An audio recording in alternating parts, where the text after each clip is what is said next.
Well, good afternoon, Doc. How you doing? Good afternoon, Keith. It's a pleasure being here. So good. How's It's it good to going? have No, you on.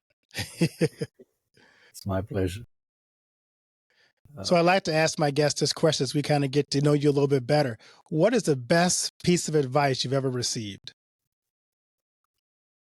My grandfather, when I was 14 years old, he said, when the sun shines or when the rain falls, the sun is not shining to make the trees grow or the flowers bloom, and neither is it shining to make famine and drought.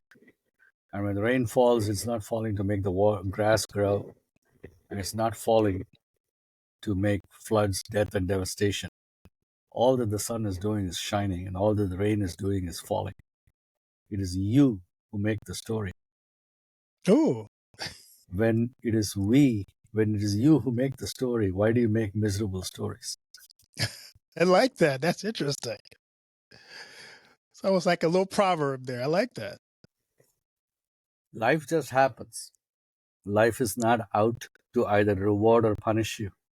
Life is supremely unconcerned with our little miserable fates. It is we who have to make a story out of it, and we make it. Either we make it unconsciously or consciously. But when we make it consciously, we can choose what kind of stories we make. I like that. Interesting.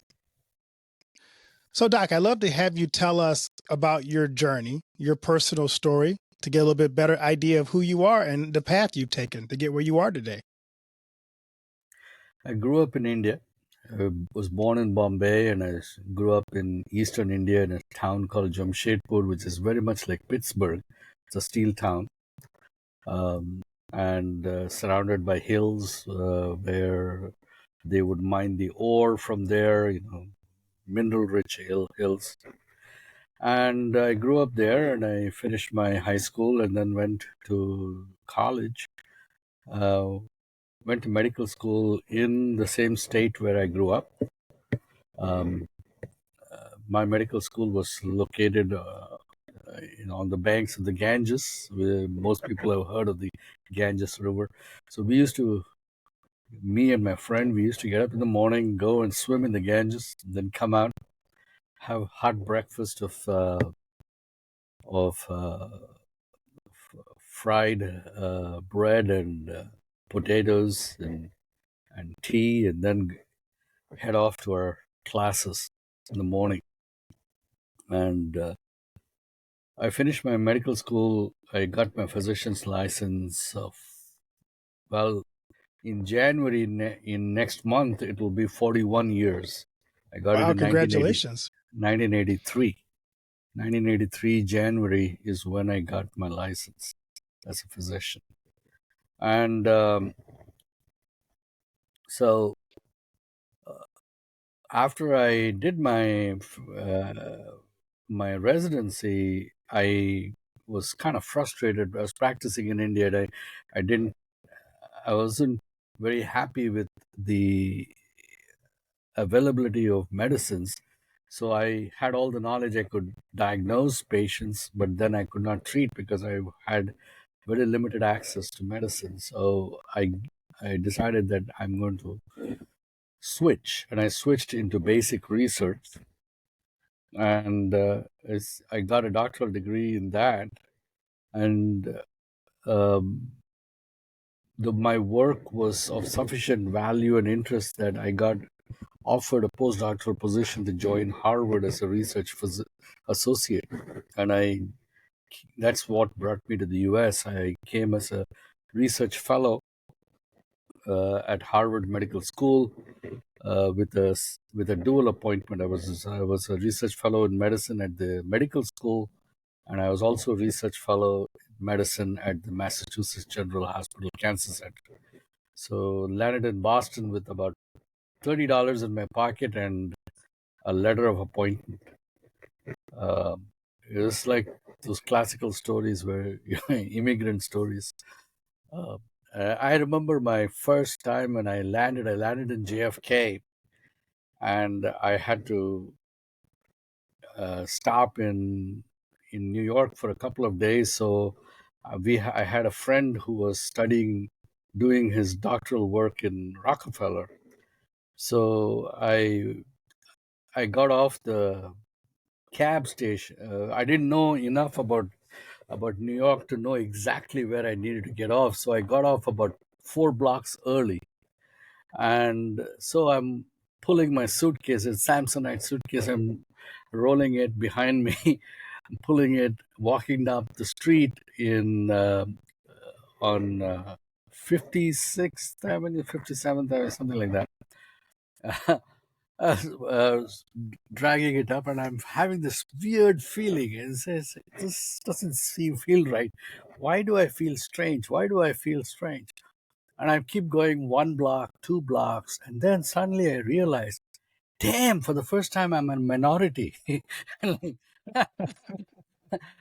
the only brown skinned guy here. Everyone here is white, and I'm standing there, and I would look. It says, so the first thing was, damn, I'm a minority for the first time, And then I said, man, this feels so cool.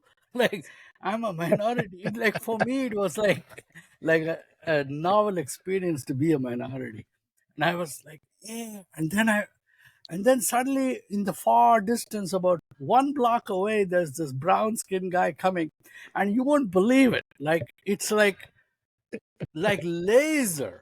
My eye and his eye meet across a block of distance, and a big smile goes on his face, and big smile goes on mine. Like I said, damn, look at that. Birds of a feather we recognize across an ocean of white. And I saw, it's amazing. It was so funny. It was so funny. So, but that was my first exposure to moving from India, where I was the majority, to a minority status in this country. So somebody asked me, do you ever feel discriminated? I said, I don't know. I never felt discriminated. I might have been discriminated, but I didn't feel it. So, uh, people may have thought of me differently, or treated me differently, or considered my accent differently. But because I grew up in India with a sense of self-esteem and the entitlement that comes from being accepted and and confident, I never felt discriminated. Oh, that's good. So I would go straight up and be in your face to everyone, and it was it was and and I would get quite a few startled looks, because people were not used to having someone who looked like me be in their face, and be in their face very naturally, in their face, not arrogantly in their face, not with chip on the shoulder kind of in their face. Just, hey, here I am, what are you going to do about it, that kind of thing. And that's been my life all my life. I mean, I just walk up in Harvard. people People used to say that Ravi is the only guy who'll go up and ask ask any American postdoctoral fellow to step aside so he can go and use the refrigerator. in in the concept of standing in line and letting everyone else go first, it was never there in his head. That's interesting. Um, so think back to your transition here. What was the most difficult part of your transition? Um, my first month was lonely. I mean, because I would even though I was supremely confident, it was a completely different culture. The things that were important to Americans was not initially important to me back in 1988, in July of 1988, when I I landed. So the first month was really lonely. Um, I didn't display it, but internally it was very lonely. So that was hard. Uh, I remember a friend of mine, after about a month, he took me to an Indian restaurant for the first time. And it really did not hit me until I entered that Indian restaurant and I sat down, and the waiter brought me a particular dish. And the dish came, and the smell, when it hit my nose, I started crying, because it suddenly brought home all the entire world that I had left behind. Sure. And I suddenly missed it so much, because at that time, so even though I was married, I had come home, to the US alone. My wife joined me about 4 months later, because she couldn't get her visa immediately, so it took a little while. And At that time, we could not call because it was $3 a minute to call. Yeah, it was expensive. And and everyone did not have a cell phone in 1988. Yeah, it's uh, true.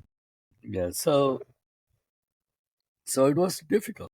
And So things like that, things like parking your car on the street and then realizing the next morning that you were not supposed to have parked on that side of the street that day, and you're running down because the tow truck has come, and you can hear the beep beep beep, and you're running down in your underwear from the dorm. You run straight down from the apartment, right down in the underwear, and try to get the car out before the tow truck connects and gets it out.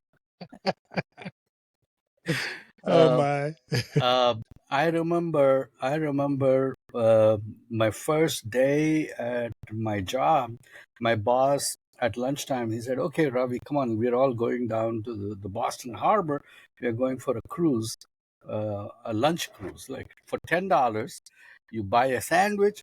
You get onto the boat for 1 hour. The boat goes all around the Boston Harbor. So I go onto the boat, and this is my second day, I think, almost over there at work. And my boss introduces me to this distinguished American scientist. I shake hands, and he says, "Hello, I'm David Baltimore." And David Baltimore is a Nobel Prize winner. He won the Nobel Prize for discovering the HIV virus. And Wow. I'm looking at him, and it's my second day. I'm fresh off the boat, my second day at Harvard. And I'm looking at him and I'm saying, "Whoa, I'm having lunch with David Baltimore." And he he talks to me as if I understood what he was saying. And and I am looking at him and I'm saying, "Oh my God, these people really think that I know what they're talking about." and, and and I better not open my mouth, because if I open my mouth, they will know that not only do I not know, they'll know how much I don't know. so so and and I ran, and I got off that lunch cruise, and I bolted into my lab, and then locked myself in a room and took out every book and started studying, because I said, if I don't read up on all this, next day they're going to find out and they're going to deport me. Because they will realize that they have hired a moron. they, their newest research fellow in medicine doesn't know a thing about science, because they're talking stuff that is so far over my head that I've never even heard of this stuff. So that's my life, and that is how it was when the transition.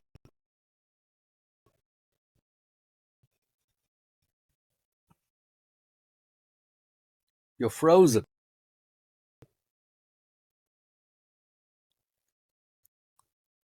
I think there's something wrong with your connection. I lost you. Hello.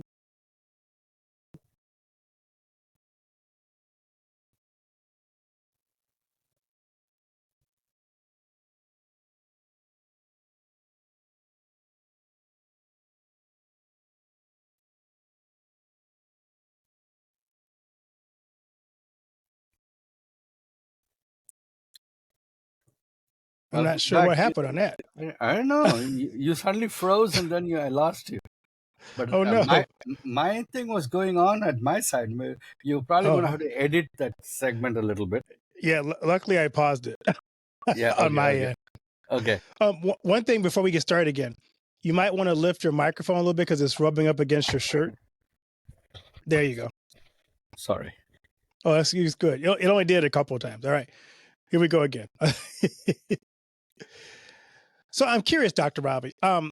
You started out in research. What exactly were you doing your research on? What's your specialty or area of research? I'm curious. I was working on how the body fights infections. Mm, So my field was, so when I was back in India, my work was on leprosy and tuberculosis. How does the body fight leprosy and tuberculosis? Because even though to this day tuberculosis and leprosy are one of the most difficult to treat diseases, even today tuberculosis requires 9 months of more than one medicine at the same time. And it's a pain in the rear end to treat. And but there are a few patients, not everyone, there are a few patients who manage to eradicate the disease without treatment. Same with okay. leprosy. So the majority of patients with tuberculosis cannot do it. The majority of leprosy patients cannot do it. But every now and then you will find a patient who gets infected and then gets eradicates the disease themselves. So the Wow. question was, what was so special about these people that they were able to do it? And that was my question. So I was working on that. And I found that their body is able to activate certain cells that are able to attack and kill the organism. So the question then became, is how are these cells activated? What are these cells? What turns these cells on that are so efficient in killing these difficult to kill organisms? So I took that work at Harvard. So I was studying the genes that get turned on in that process. And I spent a total amount of time in research was about 10 years. And after I finished that, I I got uh, I got a Young Investigator Award, and I came to Washington D.C. to pick up that award. And at that ceremony, I happened to meet the program director for George Washington University Medical Center, so the residency program, and he offered me a residency position. So I joined. I left Harvard in 1993 and came over to George Washington GW. Did my residency there, and from there moved over to private practice. But in private practice in Virginia, I started this clinic, but I wanted to do it slightly different than everyone else. I was doing regular primary internal medicine, but I also wanted to do clinical research. So uh, I did something that was very unusual. I combined clinical trials in my clinic along with regular, mom and pop medicine. So usually people who do clinical research are usually associated with the university of some kind. And it is very unusual for a private practice to actually get involved in both. But I was able to successfully do that. And the Iyer Clinic, which is what I started, became very, very well known as a center for both excellence in medicine as well as clinical trials. And we do both even to this day.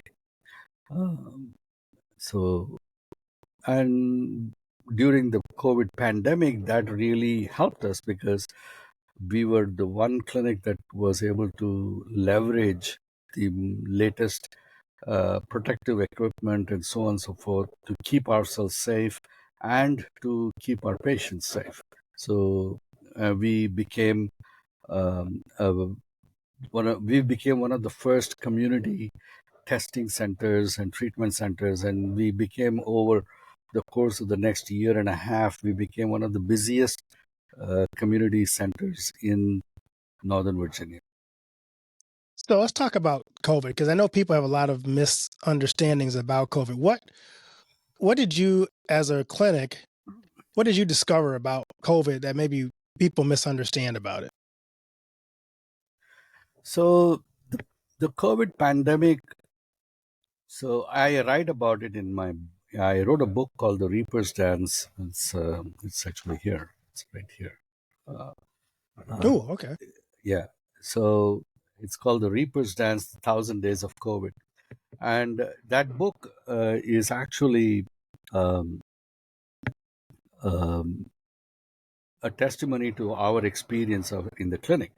So one of the first things that happened when the virus came out in December of 2019, and then in the US when it was declared a pandemic in March 10th of 2020, uh, people really did not understand what the virus was about, and people were speculating. So the big problem we had at that time was that the public health agencies, whether it was the CDC or the NIH or the US, task force for preventive health, it doesn't matter which agency, but or the White House coronavirus uh, briefings that were being done, they were not giving a very coherent and competently trustworthy message, because they were always conflicted in their own recommendations all the time. They would say one thing one day and the next day they would say something else, or they would, it was like, it was very obvious that they were fumbling. It was very obvious that they were clutching at straws, and they were trying to, so it was not very confidence inspiring. So what happened to us physicians at the ground level was, our patients were conflicted when they were coming to us, and we had to take on the job of actually a gaining their trust and confidence, and b telling them to believe what we told them. Right. And so that was the hardest part of that. So the first thing we did in our clinic was, I told them, and I had the ability to do it because of my research background. I could authoritatively speak about it. So even though I had patients who would challenge me, I could actually persuade them to see what I was trying to tell them. And the other thing that was very powerful from our side was, we did not hide. We did not close our doors. We faced the pandemic head on. And when the patients saw that we were not hiding ourselves, we were putting ourselves at risk, they were willing to trust us, because they saw us as having skin in the game. All right.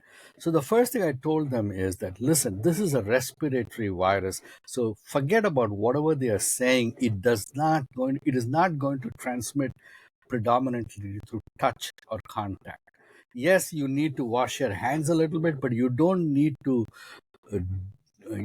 to drown yourself in vodka and alcohol. No. All you need to do is a little bit of soap solution and water will keep you clean. So don't kill yourself with sanitizer. And I told my patients that, I told, don't need to bathe in Clorox. Don't do that. Anyway, people were saying, oh, we can't get Clorox, we can't get Lysol. And I told them, hey, you know what? Go and get swimming pool disinfectant. Swimming pool disinfectant is available by the gallon concentrate. One gallon of concentrate swimming pool disinfectant will give you 3 years worth of diluted disinfectant. Use that. And we did that. All right. No one was, swimming pool disinfectant was available throughout the pandemic. Nobody ever bought that off the shelf. Go swimming, probably. Yeah. If it is good enough to swim in, it is good enough for you. You Yeah. can, so, so we taught people these things. We taught people these things. So when, and as a result, for example, I told people that try to get, those ionizing fans that will Oh yeah. ionize. Yeah, those are safer than many other things. So my patients had the advantage of the advice we were giving. So they were able to keep themselves safe. I did not lose that many patients to the disease. I got a lot of patients. We ended up having about 7,500 sick patients over the pandemic. Wow. We tested about 75,000. About 10% of them were positive. So 7,500. So, but regardless, over the 3 years, these 7,500, I have lost maybe about 20 patients died. Most of them really, really elderly patients who were already ill with other conditions fell ill and died. And, that was understandable. They were like old oak trees, Right. already leaning and already ready to be pushed over. And this was a strong wind and pushed it over. But the rest of the patients who got sick, they all survived, they all got better. The real impact we did in our COVID patients was that my patients did not fall ill for long periods of time. See, they would get sick, they would fall sick for about 10 to 15 days, and then they would get better, and they would not drag on with achy and tired and exhausted for months on end. And that was because we had all of them on a unique combination of supplements that we had developed in the clinic. And that was really helpful in that post COVID fatigue part. The other thing that we really understood in the clinic was that COVID was producing the bulk of its problems because it was triggering an excessive amount of inflammation in the body.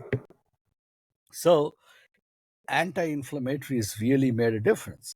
And early on, we started patients on things like aspirin. All my COVID patients would get aspirin for a whole year. I would put them on 81 milligrams of aspirin for 1 year after they got COVID. So because that reduced their incidence of clots and reduced their inflammatory burden.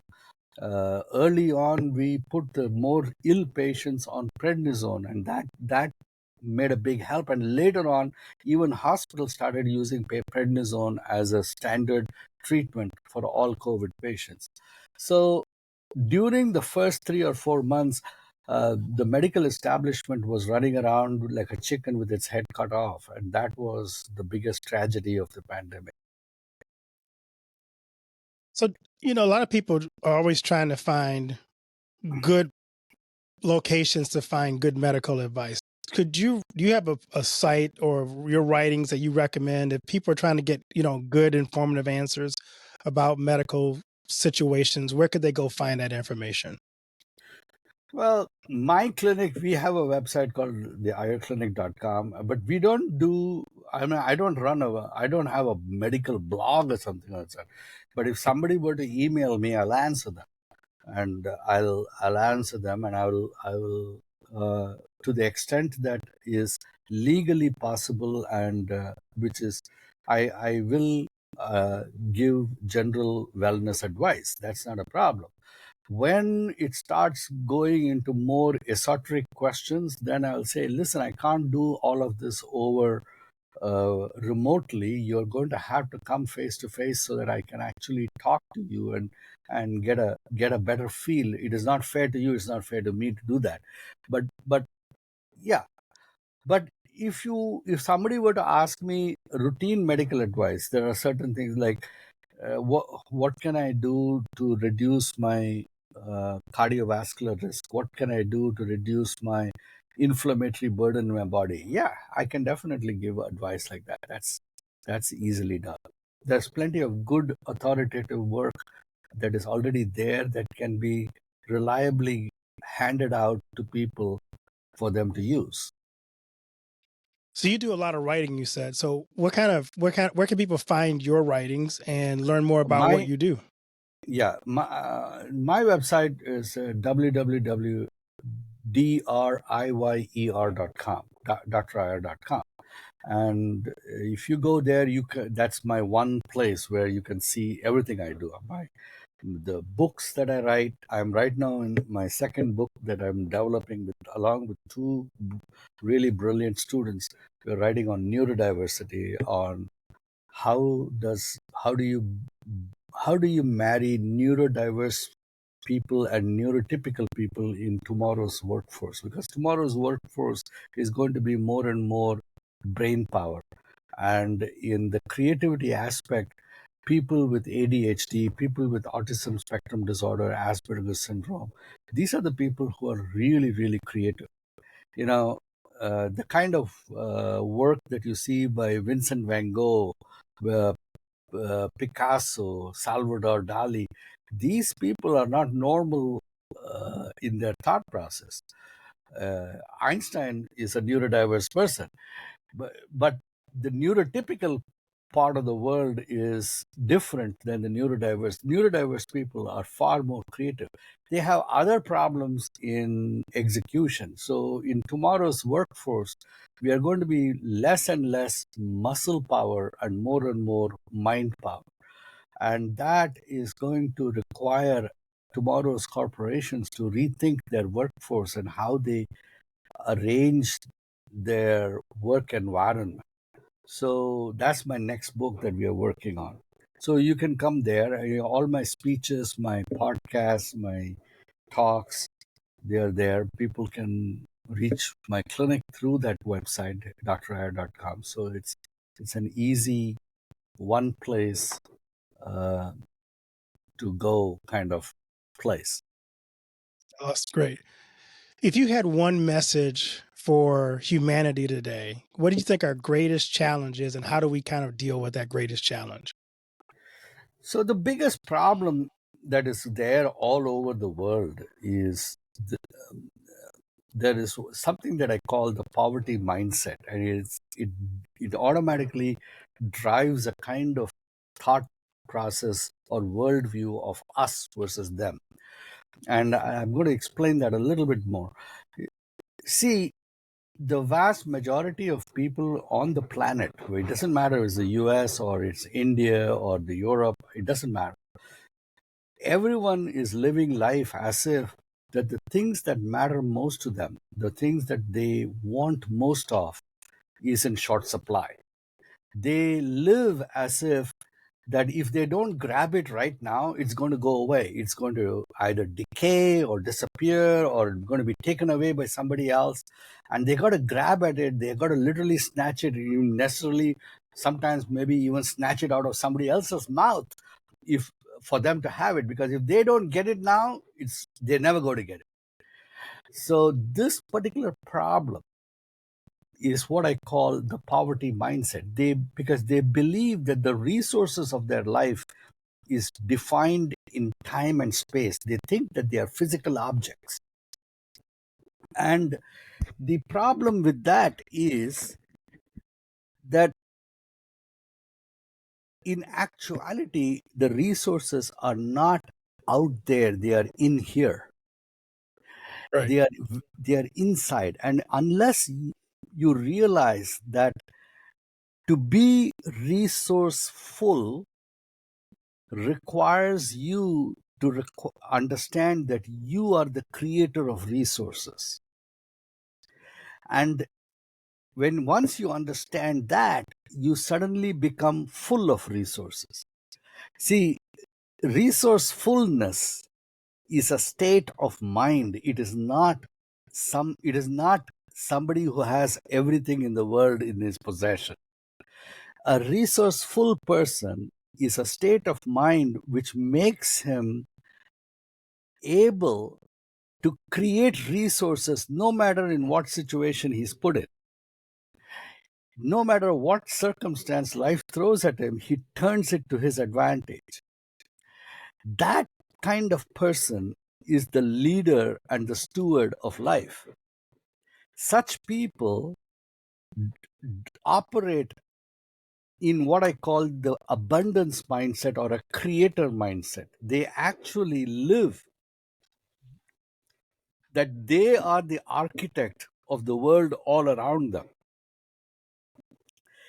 And it is not some special magic. It is a learned behavior. You can actually learn it and you can develop it. So one of the things I recognized during the pandemic was when people were face to face with their mortality, they became so starved of their own confidence. They became so depleted of faith that they could not even consider themselves as capable of creating even the simplest things in their life.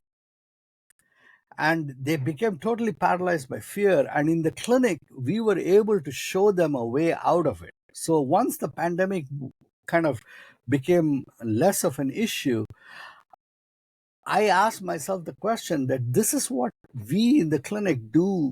For 40 years, we have been doing it, but we have been doing it one on one, every one person at a time. And I felt that the time had come for me to take that message out to a larger platform and actually teach people that, hey, this is how you live so that you become resourceful. Because then when the next pandemic or the next crisis comes, you can't go around running around saying that I don't have Clorox and don't have Lysol. You're going to have to figure out how to create Clorox and like we did. We see, we were resourceful. Do you know there was no protective gowns because everything was made in China and China shut down. All right. Right. But guess what we did in the clinic? We bought snow pants. You know Oh yeah, the for the, outside. Yeah. the for the no, the polyester, not the insulated ones, the thin Oh, okay. polyester, which just prevents the snow from wetting your clothes. Oh yeah. All right. We bought snow pants and wind cheaters and used that as PPE. It is if it can prevent um, um, uh, being wetted, that means it can prevent any body fluid from coming through. Right. If it can prevent water from going through, it can prevent body fluid from going through. So and what is more important is that the industrial medical grade PPE was disposable. It was a single use, so it was really expensive. You use once, you had to throw it away. This one, we just wore it and then disinfected it with our swimming pool detergent. That's it. And at the end of Wow. the day, we just put it in the washing machine, hot water cycle, and took it out, and then it was ready for the next day. Wow. That's resourceful. Yeah. That is what I mean. And what we did was we said that, hey, what is the mindset that allows you to think outside the box and solve problems on the fly when suddenly you're beset by the world's greatest conflict or the world's greatest crisis? It's because these things are going to come. You can't go around saying that, oh, we won't get another pandemic. You're going to get another pandemic. That's just the way it is. That's very good, Doc. I really appreciate that. The way you think, we used to call that American ingenuity at one point. It's still there. Yeah, I know. So I like to ask my guests this question: what do you want your legacy to be? Uh,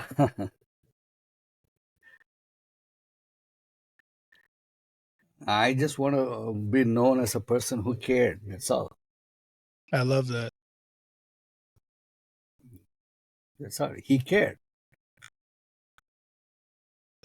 That is so needed in today's culture are people who care and who emanate that from their very existence, their work, their interaction with people. We just need people who you can say that about. I can genuinely think he cared about me. Yeah, that's all we need in this world. Yeah. People who care. Because once you do that, then everything else automatically comes. Wealth comes, success comes, happiness, family, connections, friendship, love, everything comes if you care. Right.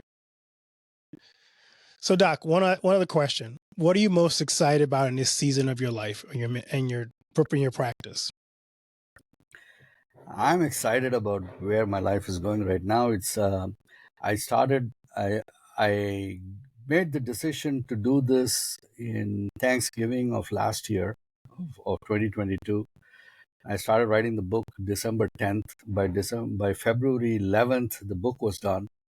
And then I tinkered with it and then published it in May. And then decided to go on the podcast journey in July. And now 4 months later, we've done about 40 podcasts. And I just got named on who's who in America and who's who in top professionals. So the next year looks really exciting for me. Where I feel that I can get out there and get people to rethink how they live in a way that allows them to become a catalyst for change. I'm 65 years old and I think I'm just getting started. So this is really exciting. Well, I'm so glad you were able to come on my podcast and share that with my audience. So, thank you for doing that. Oh, thank you. It's a pleasure to talk to you today. So, where can people find your writings and where can they connect with you on social media? On social media, if you go on YouTube, it is at Dr. Iyer MD, DRIYER MD. You can find me. On Twitter, you can find me on at Dr. Iyer _ MD. You know, that little line that you do and then MD. On Facebook, you can find it at Iyer Clinic MD, Facebook Iyer Clinic MD. But you can go to all of that if you just go to that website I said, driyer.com, driyer.com. You have links at the bottom, at the footer of the page. You can go to all over. And the book, you will get it on Amazon. My next book will also be on Amazon. You can email me from that page at any time. I reply to all my emails. What's the name of the book again for those who might have missed it? The Reaper's Dance. I got it here. The Reaper's Dance. I don't know if is it showing reversed? Yeah, it's showing. Yep. Is it showing reversed? No, it's showing the right way. If you look at it reversed, yeah. But it's the right on this side. It's right on this side. Okay. Yeah. The Reaper's Dance. Yeah. Yeah. Well, Doc, thanks so much for being on. I really appreciate it, and I really do hope that your vision for being known as the doctor who cares is the legacy that we remember you by. Hopefully, years into the future. I hope so too. Thank you. That would be an honor for me. Well, thank you for being a great guest on the podcast, and may people look up your book and get that. I think it's a wonderful read and resource, and may they connect with you and figure out more about how you can kind of encourage them to be resourceful as opposed to looking for being kind of in dire need of things, but to think about how to look for the things you need around you. So thank you for sharing that. Thank you.